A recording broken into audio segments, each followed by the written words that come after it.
Have you ever heard of lipedema? You know, it's a condition that affects millions of people, but honestly, it's so often misunderstood, misdiagnosed, or just flat out dismissed. So today, we're going to change that. We're diving into the UK's best practice guidelines to bring some real clarity to what this is all about. This quote right here, it really just sets the stage, doesn't it? You can just feel the frustration that so many people live with. I mean, can you imagine having a chronic condition that doctors either don't recognize or, even worse, mistake for something else? That's the reality we're unpacking today. So, why is lipedema so misunderstood in the first place?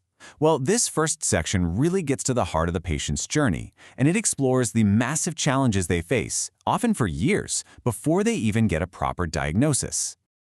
What's so important about this slide is that it shows this goes way beyond just medical symptoms.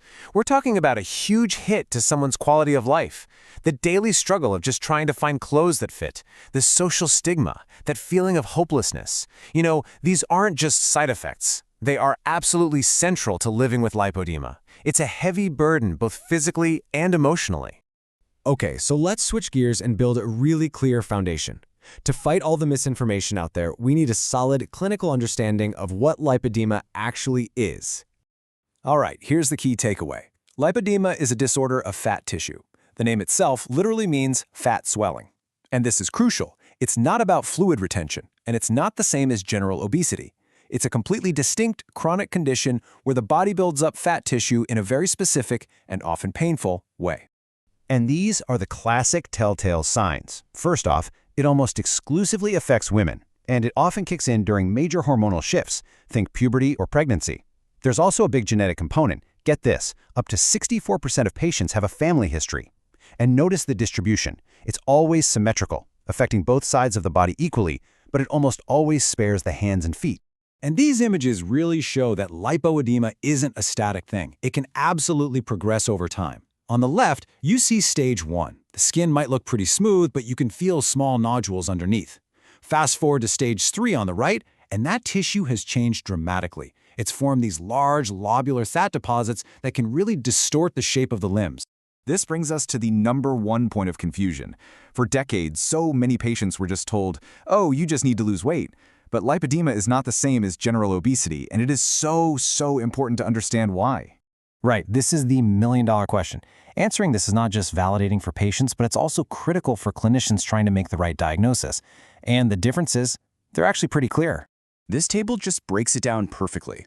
Lipoedema fat is often painful, it's tender to the touch, and patients bruise like crazy. That's just not the case with general obesity. But honestly, the biggest giveaway is what happens when you diet. With obesity, you tend to lose fat from all over. With lipedema, weight loss has little to no effect on those specific areas. And here it is. This is that classic visual sign we were just talking about. See how the fatty tissue just stops, like right at the ankle? It creates this cuff or bracelet effect, and the foot is completely unaffected. This is one of the most distinctive physical signs of lipedema you'll ever see. Okay, so we've defined the problem, we've cleared up the confusion, now let's talk about the solution. Since there's no cure, the whole game shifts to a comprehensive, multi-part management plan. And it is so important that we're crystal clear about this. The goal of management is not to cure the disease. The goal is to empower the patient. It's all about reducing pain, improving their ability to move, stopping the progression, and at the end of the day, just getting a better quality of life back. The best practice guidelines break it down into 4 main cornerstones of care. And look, it starts with psychosocial support.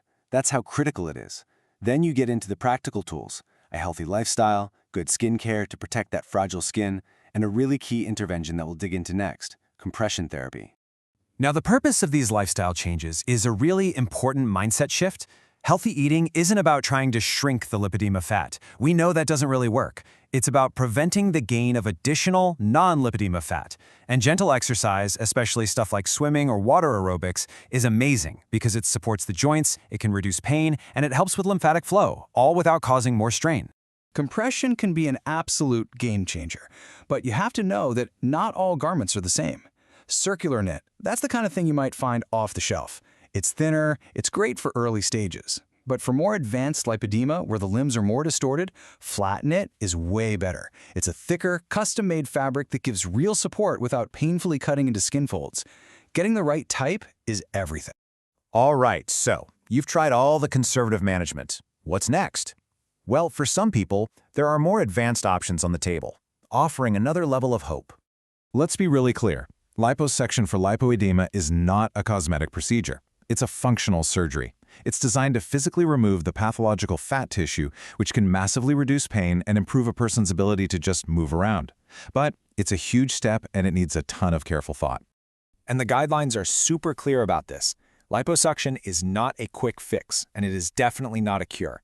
The recovery is long, it's painful, with swelling that can last for months. And most importantly, it doesn't mean you can stop everything else. Lifelong management, especially compression, is still a must. It's a tool, not an endpoint, and should only be on the table after at least 6 to 12 months of dedicated conservative care. And that brings us to our final thought. The knowledge is out there. The guidelines exist. The real challenge now is putting it all into practice, through education, through awareness, through advocacy. The goal is to make sure that every single person living with lipedema gets the diagnosis, the respect, and the effective care they've deserved all along. So the real question is, what role can we all play in making that happen?